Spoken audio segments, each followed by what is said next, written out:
go back to the 1930s. Not since the audacious air heroine Amelia Earhart disappeared over the vast Pacific has there been an aviation mystery like it. And not even Earhart's story stands up to the scale and perplexity of Malaysia Flight 370.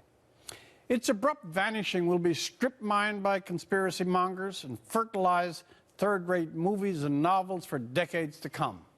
It will imperil the JFK assassination as a fountain of gruesome speculation and offer the UFO crowd more nutrition than the Bermuda Triangle. The elements are all present: satellites, computers, super cameras. We have means undreamt of before to see, hear, monitor, and find almost anything and everyone.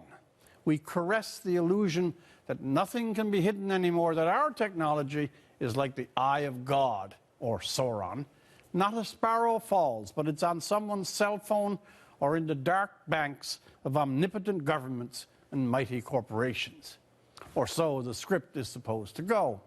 Enter MH370, a huge state-of-the-art jetliner carrying 239 souls, taking off from the modern capital of Kuala Lumpur on its way to Beijing. And 1 hour after flight, dropping all communications, and 3 weeks after evaporating from radar and radio contact, all the world still sits gaping, wondering where it is, what happened to it, has it been lost, bombed, hijacked, or perished by accident and misadventure.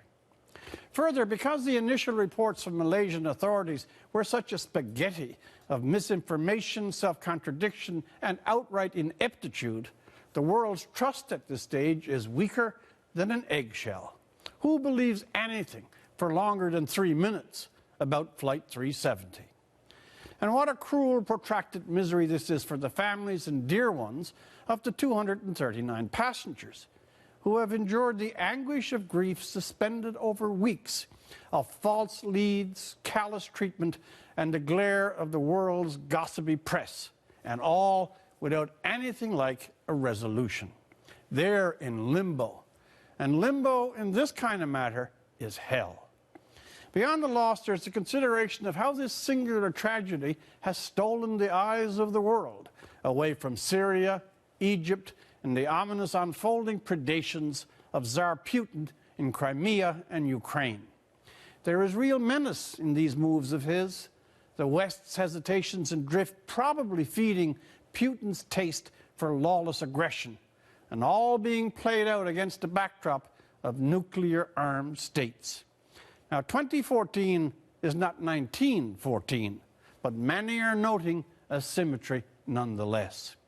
The airplane disappearance is tragic and has a fascination, but it invites distraction that we too readily supply from matters of higher consequence and, like Syria, of deeper and abiding tragedy. What fills the screen of 24-hour cable and litters the Twitter boards is more often an escape from the news than a contribution to it. For The National, I'm Rex Murphy.